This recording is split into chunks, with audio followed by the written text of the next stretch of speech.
이렇게 정리를 해드리게 제 역할이기 때문에 자, 공유하면 띄워드리겠습니다.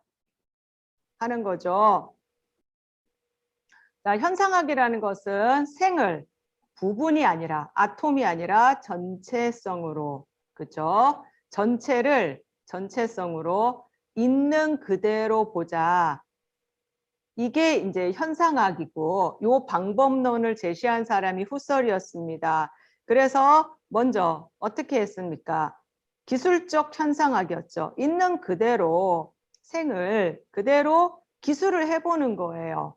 그랬더니 이제 생활이었습니다.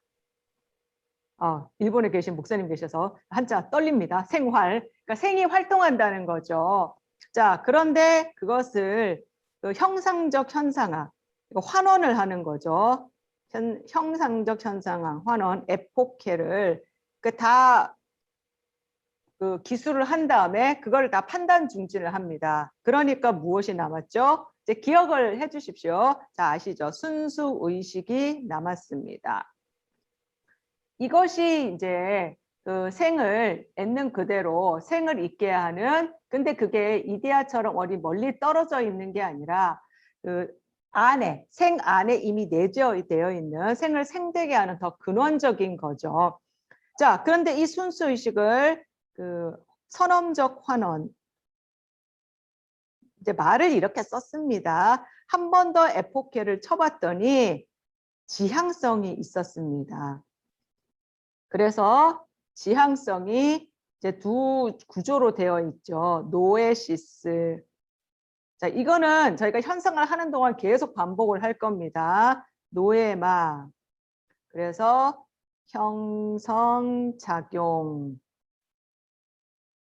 그 다음에 형성체. 예. 자, 그런데 이 형성작용이 어떤 형성작을 통해서 형성체, 즉 이제 의식, 순수 의식에서 이제 의식으로, 이제 요게 이제 의식, 또 인식, 뭐 지식 이렇게 되는 거죠. 자, 어떻게 형성작용이 일어나는지를 조금 더 심화시켜서 봤더니 지각, 직관이라고 하죠. 대상이 있어요. 그러니까 지향성의 대상, 반드시 대상이 있습니다. 이 대상은 거의 세 가지예요. 인간, 그 다음에 자연, 그 다음에 이제 신 또는 존재라고도 하는 요 대상이 탁 직관에 와서 부딪히면 그 다음에 어떤 과정이 일어나죠? 그 다음에 자유 변환이 일어납니다. 이 책에서는 상상이라고 나오고요. 과거, 현재, 하이데거는 미래까지 왔다 갔다 하면서 그 대상이 무엇인지를 찾아내는 거죠. 그 다음에 언어로 이제 규정을 하는 거죠. 개념화, 언어로 이렇게 해서 언어화가 되면 그것이 인식이 되고 지식이 되고 규정이 되는 겁니다. 자, 여기 요 틀을 이제 딱 항상 그림을 딱 떠올려 주시고요. 자, 하이데거는 지난 시간에 결국은 이제 인간을 이제 분석을 했어요. 그렇죠? 인간을 분석을 했습니다. 하이데거는 인간을 근데 분석한 이유가 무엇이었습니까? 이 순수 의식을 있게 하는 그 근원을 무엇이라고 했냐면 이제 존재라고 했죠. 결국은 이제 신인데 이 존재를 그러니까 그 순수 의식을 그러니까 존재를 알고 싶고 사유하고 싶은데 직접 사유할 수가 없으니 이제 간접적으로 인간을 분석을 하면 신을 사유할 수 있지 않을까? 그래서 이제 인간을 분석했고요. 그 방법은 지난 시간에 했기 때문에 이제 생략하도록 하겠습니다. 그래서 하이데거는 이제 기본적으로 그 무라고 표현을 했고 우리가 그러니까 무의 면사에 덮여 있다고 얘기를 했지만 결국은 그 어떤 신적인 존재는 있다는 걸 기본적으로 인정하거든요. 그렇죠? 무신론이 아니에요. 유신론적 무신론입니다. 그러니까 있는데 그러니까 어떤 하나님, 신 이렇게 하나로 규정할 수 없다는 의미에서 무지. 어떤 그런 존재 자체가 있는 거는 기본적으로 인정을 하는 겁니다. 자, 그런데 사르트르는 좀 달라요. 사르트르는 하이데거와 달리 절대무예요.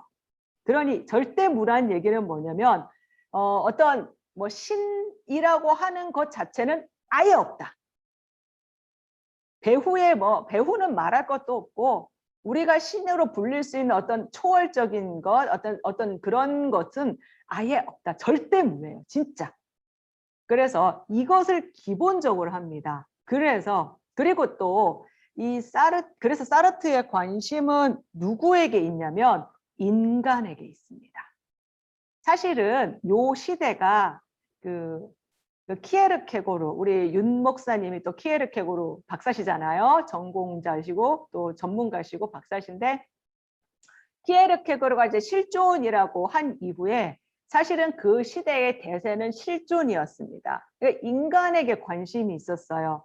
그래서 절대무, 신조차 없는 세계에 그러면 누구에게 관심을 가져야 되냐. 솔직히 정직하게 우리가 알 수 있는 거는 인간밖에 없다. 그래서 인간에게 관심이 있었습니다. 그래서 사르트르는 인간을 얘기하는데 이제 실존이라고도 합니다. 근데 실존은 사실은 사르트르의 표현이 아니라 누구의 표현일까요? 키에르케고르의 표현이죠. 그래서 사르트르는 뭐라고 인간을 표현했냐면 주체성이라고 얘기를 했습니다. 그래서 이제 주체성 이런 그 이후에 인간을 얘기할 때 주체성 이런 표현들을 쓴 것이 이제 사르트르가 얘기를 했습니다. 근데 결국 같은 말입니다. 실존, 인간 다 같은 뜻입니다. 자, 주체성. 그러니까 인간에게 관심이 있어요. 자, 그러면 인간을 가지고 자, 현상학적인 요 틀 안에서 우리가 정리를 하면 되는데 그러면 후설식으로 그러면 이 인간, 실존 주체성인 인간이 그럼 있는 그대로 기술적 현상학으로 기술을 하면 묘사를 하면 그럼 인간이 어떤 모습이냐면요. 행동과 책임 그리고 선택과 불안입니다. 자, 신 없는 인간만이 또 인간도 신의 뜻이 신이었기 때문에 신의 뜻으로 그런 것도 없어요. 그냥 그대로 얘기하면 생물학적으로 정자와 난자가 3억 분의 1의 그 확률을 뚫고 우연히 김지숙이라는 사람이 태어났다는 거예요. 그냥 우연히 내가 눈을 떠고 정신을 차리고 보니까 이미 나는 내 의지랑 상관없이 이 세상에 던져져 있더라는 거죠. 그런 의미에서 피투라는 거죠. 자, 그런 인간이 그러면 어떻게 살아가야 되냐? 이 단어에서 딱 느껴지시죠? 행동을 하고 그 행동에 책임을 지고 그 다음에 내가 선택을 하고 근데 그 선택에 대해서 늘 불안감을 갖고 있다. 그래서 주체성, 인간이 그 있는 그대로 기술적으로 이렇게 그러니까 기술하면은 요런 상태라는 거예요. 지금 우리의 모습이. 자, 그러면 이제 현상학적으로 에포케를 쳐보겠습니다. 그러면 이 인간을 에포케를 치면 그럼 바닥에 무엇이 남을까요? 자유입니다. 인간이 행동하고 책임을 지고 선택하고 이런 게 어떤 누가 시켜서가 아니라 철저하게 자유를 가지고 한다는 거죠. 이것이 이제 순수의식에 해당이 되는 겁니다. 자, 그러면 이제 지향성이 있겠죠. 그러면 지향성의 대상은 늘 세 가지입니다. 인간, 자연, 그 다음에 존재, 신이라고 하죠. 자, 그러면 인간이 자유를 가지고 어떻게 그러면 지향성을 가지고 노에시스를 하느냐. 네. 그 지향성, 자유를 가지고 죄송합니다. 자, 지향성이 그러면 무엇이냐면요. 안가주망이에요. 안가주망. 영어로는 engagement.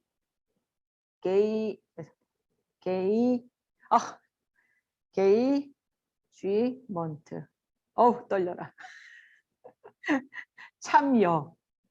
참여란 프랑스어고요. 뒤에는 영어 표기입니다.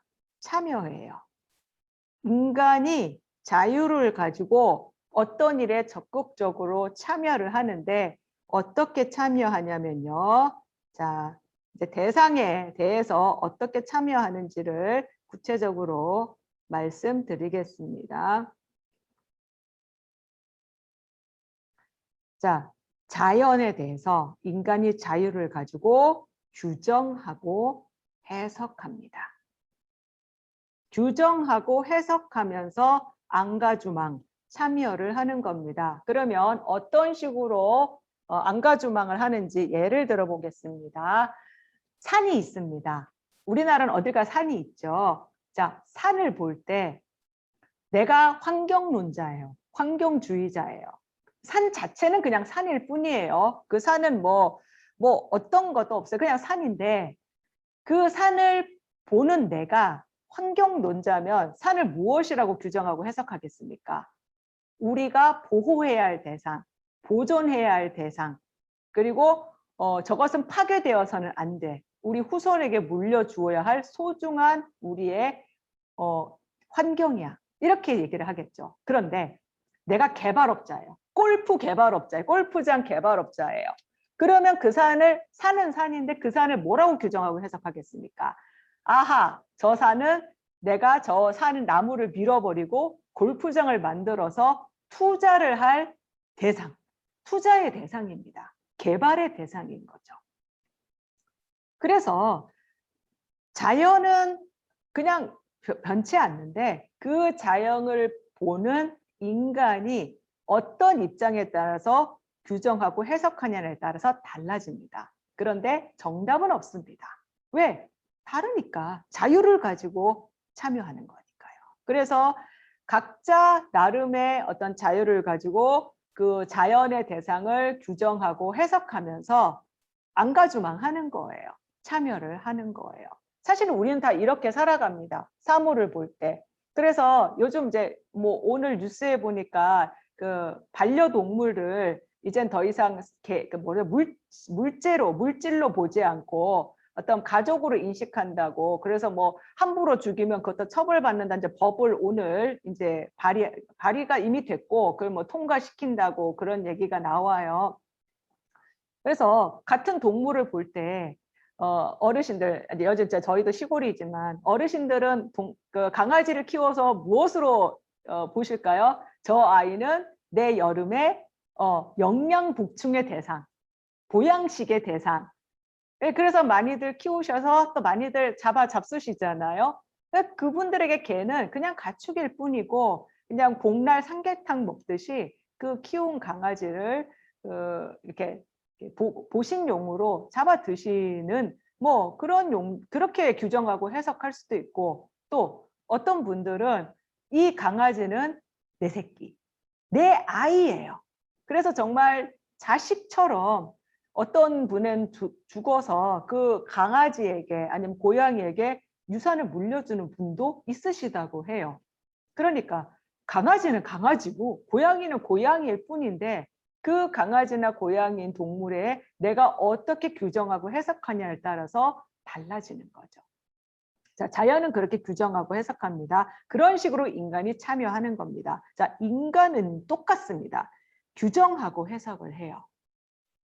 그래서 사람을 볼 때 내가 저 사람을 뭐 우리 김승남 목사님 계시는데 김승남 목사님은 김승남 목사님일 뿐인데 제가 김승남 목사님을 규정하고 해석하는 거라 또 조현태 목사님이 김승남 목사님을 규정하고 해석하는 또 다르단 말이죠. 그렇죠? 그런데 자연하고는 또 달라요. 왜냐하면 자연은 인간이 규정하고 해석할 때 거기에 대해서 어떤 반응이 없습니다.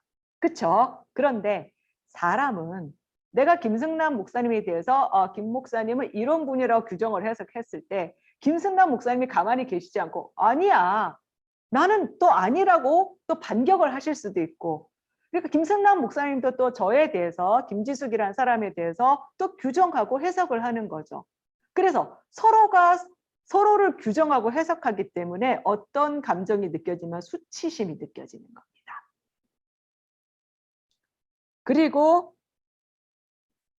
서로를 지배하려고, 규정하고 해석한다는 것은 사실은 그 사람을 이제 지배하려는 그런 기본적으로 깔려 있거든요. 그래서 서로가 서로를 지배하려고 하기 때문에 수치심이 느끼게 되고, 또 서로를 지배하려는 것 때문에 지옥같이 되는 겁니다.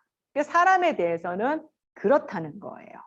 그리고 존재, 신은요, 규정하고 해석하는 대로 그냥 존재나 신은 되는 겁니다. 왜? 원래 없었기 때문에.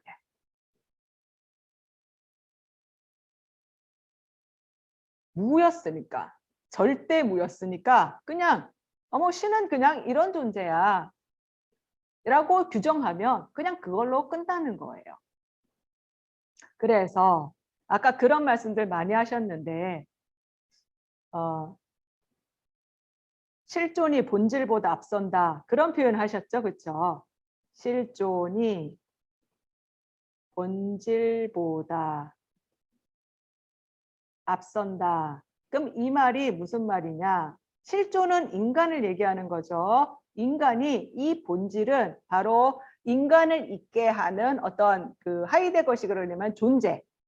그런 존재는 없다는 거죠. 그냥 있는 건 인간밖에 없다는 그런 의미에서, 이전에는 본질이 먼저고 그 다음에 거기서부터 실존, 인간인 자연이 나왔다고 한다면, 사르트르는 본질은 없고 실존만 있다라고 얘기를 한 겁니다. 자, 그렇게 해서 규정하고 해석을 합니다.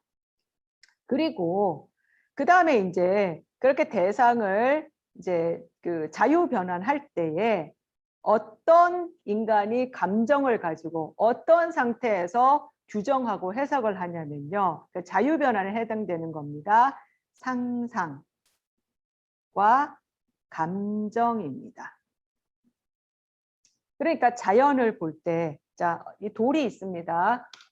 근데 이걸 돌이라고 하겠습니다. 이 돌이 있는데, 자, 이 돌은 그냥 돌일 뿐인데, 이 돌을 바라보는 내 감정이, 이 돌을 보는데, 이 돌이 보니까 마치 예수님처럼 보여. 근데 다른 사람 보기에는 그냥 돌이지 무슨 예수님이냐. 근데 지금 내가 열심히 기도하고 성령 충만해서 보니까 이 돌이 예수님처럼 보이는 거예요. 그러면 그건 내 감정이잖아요. 그렇죠? 내 상상이잖아요. 그리고 그거는 내 자유입니다. 그럼 다른 사람은 또 이 돌을, 야, 이거 수석이네. 야, 이건 투자의 가치야. 그러니까 같은 돌을 보더라도 그렇게 상상을, 내가 그렇게 생각을 하면서 그 돌을 본다는 거죠. 그 다음에 감정은 예수님처럼 보이니까 나는 이 돌에게 예수님을 생각하고 돌에게 기도를 해야겠다. 이건 내 감정인 거예요. 그래서 이런 상상과 감정을 통하여서 규정을 하고 해석을 한다는 거죠. 그래서 그 감정에 대한 부분은 이 책에 뭐라고 잘 나왔냐면, 여호와 신포도라는 그 이솝우화 기억하시죠? 그래서 이제 포도가 있습니다. 자, 그 포도라는 자연 대상이 있는데 그 포도를 보고 상상을 하는 거죠. 저거 내가 먹어야겠다. 맛있게 먹을 수 있는, 마침 잘 됐다. 요즘 에너지가 당 떨어졌는데 저 포도를 먹으면서 에너지를 충전해야겠다. 그런 생각을 하고 이렇게 따먹으려고 했는데 이게 너무 높아서 도무지 따먹을 수가 없는 거예요. 그럴 때 어떤 식으로 감정을 처리를 하냐면, 저 포도는 내가 능력이 없어서 못 따먹는 게 아니라 저 포도는 쉬어서 못 먹어. 그런 식으로 규정하고, 그래서 결국은 그 포도가 뭐 신지 안 신지 그건 상관없어요. 그냥 포도는 포도일 뿐인데 그 포도를 바라보는 내가 처음에는 먹으려고 생각했다가 못 먹으니까 저 포도는 맛이 없고 쉬어서 내가 안 먹은 포도다라고 규정을 해석하면 그게 나에게는 그걸로 끝인 거예요. 그런 식으로 인간이 규정하고 해석하면서 자연과 인간과 존재에 대해서 안가주망, 참여를 하면서 지금 우리가 이렇게 살아가고 있습니다. 근데 사람은 똑같이 다른 대상도 나에게 규정하고 해석을 하려고 하기 때문에 서로에게 수치심을 느끼고 살아가게 됩니다. 자, 그렇게 규정하고 해석하면서 근데 서로 막 수치심 느끼면서 지옥같이 살 수는 없잖아요. 그래서 인간이 그러면 행동을 했고 거기에 책임을 가지고 살려면 나도 좋고 나는 좋은데 너는 불편하고 나는 그러고 싶어요. 인간이 이기적이기 때문에. 근데 나는 좋은데 너는 불편하고 이러면 사실은 이 사회나 공동체가 유지될 수가 없잖아요. 그래서 이제 어떻게 가게 되냐면 이제 뭐 굳이 따지자면 언어화에 이제 해당되는데요. 공동의 선을 위한 결단. 그래서 서로가 서로에게 해를 끼치지 않으면서 공동의 선을 추구하면서 그래서 나도 좋고 너도 좋고 그렇게 다 함께 좋을 공동의 선을 이루기 위한 방법으로 그래도 서로를 조금씩 조심하면서 살아가야 되지 않겠느냐. 그래서 이것이 정직한 신 없는 이 세상에서 정직한 인간의 모습이라는 거예요.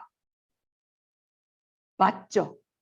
그래서 사르트르는 그렇기 때문에 본인이 이렇게 이거를 본인의 그 철학으로 삼았기 때문에 그거를 그대로 살아갑니다. 책임을 지고 기존에 정해놓은 어떤 결혼의 틀 이것도 어떻게 보면 뭐 성경의 근거, 신의 근거 아니 신이 없는데 그런 뭐 결혼 꼭 할 필요가 없다. 그것도 그냥 하나의 규정이고 해석일 뿐이야. 나는 내가 자유를 가지고 나는 결혼 제도 안에 들어가지 않고 책임을 지고 살되 아니면 헤어질 수도 있어. 그렇게 해서 그렇게 살아낸 거예요, 사실은.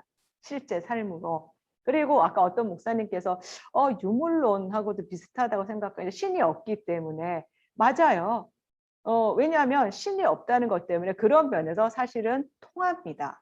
그래서 사르트르가 그 처음에 러시아에서 공산혁명이 일어났을 때 굉장히 많이 지지를 했었고요. 또 그렇게 가서 도와줄 수 있도록 지식인들을 많이 협력해주고 많이 도와줬어요. 그런데 나중에 스탈린이 숙청하고 공산주의가 꿈꿨던 공산주의 모습이 아닌 것을 보고는 결국은 이제 결별을 했습니다만 그래서 이런 실존주의 철학자들이 사르트르 같은 사람들이 이제 공산주의하고도 같이 이제 활동을 하기도 했었습니다. 그리고 이제 이 불안 부분을 이제 선택을 했으면 이제 불안하잖아요. 자, 이 불안 이거는요. 신없는 인간이 어떤 거에 선택을 했을 때 이거는 반드시 필연적으로 따라올 수밖에 없습니다. 왜요? 내가 이것을 선택을 했는데 어떤 것을 선택을 했는데 과연 그것이 정말 공동의 선에 맞는 건지 정말 옳은 건지 잘한 건지 아닌지 그거를 판단해 줄 수 있는 심판자, 절대자가 없으니까요. 그렇기 때문에 그것이 늘 불안이에요. 근데 그거는 인간의 주체성을 자유를 가진 인간의 숙명입니다. 그러니까 그냥 그 선택이 맞다고 생각하고 그것이 가능한 공동의 선을 위한 것이라고 생각하면서 그렇게 책임을 지고 살아가야지 비겁하게 신을 만들어서 이게 신이 해준 거야라고 떠넘기거나 아니면 예수님처럼 희생양을 삼아가지고 야 이렇게 된 건 저 사람 때문이야라고 그 사람에게 다 뒤집어 씌우는 거는 그거는 정말 비겁한 행동이다. 인간으로서는 그렇게 해서는 안 된다. 불안을 감수하고 살아가는 게 정말 인간을 있는 그대로 현상학적으로 정직하게 바라보는 거다. 그래서 그렇게 살아야 한다라고 얘기를 했습니다. 네, 여기까지가 제가 정리해 드렸는데요. 네, 참, 그리고 아까 이제 즉자대자 질문 나오셨잖아요. 그 즉자대자가 바로 이 부분입니다. 즉자는 나예요. 이 주체성, 나고요. 그 지향성의 대상인 자연, 인간 존재가 바로 대자입니다. 그래서 즉자인 내가 대자에 대해서 규정하고 해석을 하면서 그렇게 살아간다. 그래서 즉자와 대자의 관계를 이제 사르트르도 원래 철학 사람이 어떤 자기 주장을 할 때 그냥 내 얘기만 하면 야, 네가 뭘 근거로 그렇게 했느냐로 공격을 받을 수 있잖아요. 그러니까 이제 이전의 위대한 철학자의 또 위대한 선배의 말을 인용을 해서 자, 이거를 근거로 하는 거야라고 해서 이제 헤겔의 표현을 가지고 와서 썼습니다. 그래서 즉자와 대자의 관계는 규정과 해석이다라고 보시면 되겠습니다. 네, 질문에 답이 되셨나요? 네, 질문 받겠습니다. 사르트르는 어렵지는 않았죠. 쉬웠습니다. 네. 네, 질문이 없으신 것 같네요. 그러면 여기까지 정리하도록 하겠습니다. 질문 하나만 할게요. 우선. 네, 말씀해 주십시오. 사르트르는 완전하다는 것이 없다고 보는 건지, 그러니까 인간이 자기의 계속해서 선택하고 이 자유라는 것이 무한정 될 수 없으니까 그렇죠. 인간이 또 법을 만드는 거잖아요. 어떤 네네. 규범을 쓰고. 그렇죠. 근데 그러니까 인간이 만드는 법도 그러면 인간이 불완전하기 때문에 이 법도 그러니까 불완전한 게 그렇게 인식하는 건지, 인간이 또 만든 법이 아닌 자연에서 오는 법이 있잖아요. 네. 계속 내려오는 자연법이라는 거, 인간이 규정한 것이 아닌 네. 그런 것에 대해서는 어떻게 이 사르트르에서는 설명할 수 있나요? 사실은 사르트르에게는 완전이란 자체도 얘기를 함부로 할 수가 없어요. 왜냐하면 완전이라고 한다는 것 자체는 어떠한 이제 신적인 어떤 배후의 존재가 있다는 걸 기본 전제로 하기 때문에 그 반대로 인간은 불완전하다는 걸 나오는 거거든요. 근데 아니 완전한 존재라는 게 없는데 불완전한 말도 함부로 할 수 없는 거예요. 그냥 정직하게 그런 규정하는 것 자체도 어떻게 보면은 굉장히 말도 안 되는 거지. 그냥 인간이 있는 지금 모습 그대로 본인이 선택하고 살아가면 되는 거예요. 그게 완전하다 완전하지 않다도 정답은 없습니다. 예. 그냥 최선을 다해서 지금 있는 상태에서 법을 만들고 자연법이 있었던 것도 지키는데 그것이 또 아니면 언제든지 바꿀 수가 있고요. 그래서 어떤 절대적인 완전하다는 얘기는 어떤 절대적인 기준이 있다는 걸 전제로 하는 건데 사르트는 그런 건 없다고 이제 기본 전제로 깔고 가는 거죠. 예. 그렇기 때문에 이제 불안이 늘 있는 거고요. 근데 이전의 철학자들에서도 네. 그러니까 인간들이 만든 어떤 법, 인간들의 규칙 이런 것들은 불완전하다고 그렇게 네네. 생각할 수 있겠지만 이게 수학적인 법칙이라든가 네네. 이게 자연에서 있는 그런 것들에 대해서도 그러면 불완전하다고 이렇게 얘기하는 건가요? 아니면 지금 이 현대 철학에 와서는 그런 부분에 대해서는 아예 그냥 그런 부분에서 언급하지 않는 건가요? 아직까지 사르트르까지는요, 어떤 이제 수학적인 법칙이나 그런 걸 불완전하다고 얘기를 하지는 않았어요. 그렇게까지 뭐 그런 것까지 그냥 그거는 모든 사람이 암묵적으로 옳다라고 인정해주는 부분은 건드리지는 않습니다. 근데 이제 지금 내가 그냥 개개인인 내가, 그러니까 사실은 이 사르트르는 뭐 인류 전체 이런 게 아니에요. 그냥 지금 개개인이 인간 내가 어떻게 정직하게 있는 그대로 보는가, 좀 그거를 설명을 한 거죠. 내가 뭐 민족을 위해서 그렇게 살겠다. 그럼 그것도 본인 선택인 거예요. 그러니까 그거는 어떤 이제 그것도 사실은 자연 법칙, 수학 법칙도 원래 있었던 거라기보다는 인간이 그렇게 규정하고 해석해 낸 거죠. 그렇죠. 피타고라스의 정리, 어떤 수학적 1 더하기 2는 4다. 원래 있었나요? 엄밀히 따지면 없었어요. 그런 게. 그렇죠? 근데 그게 인간들이 수학이라는 걸 만들어내고 숫자라는 것도 사실은 만들어낸 거예요. 규정하고 해석을 해왔는데 그게 공동의 설에 비추어 봤을 때 아직도 부합하다, 적합하다라고 했기 때문에 계속 쭉 이어져 온 거라고 보시면 되겠습니다. 근데 그게 어떤 절대적인 진리나 그렇다라고는 하지 않는 거죠. 왜냐하면 절대적이라는 말 자체가 사실은 사르트르에게는 인정이 안 되는 거죠. 왜? 다 다르잖아요. 네. 근데 이제 수학 같은 경우는 아직까지는 그게 어떤 그래도 보편적이다. 절대적이라기보다는 누구에게나 아직까지는 적용이 된다라고 암묵적으로 인정을 하는 건데요. 이제 저희가 더 뒤에 보면 이것마저도 무너지게 돼요. 사실은. 그래서 이제 혼란이 오게 되죠. 그거는 데리다에서 말씀드리겠습니다. 네. 또 질문 없으십니까? 네, 없으신 것 같네요. 네, 감사합니다. 철학은 여기까지 하도록 하겠습니다. 수고하셨습니다.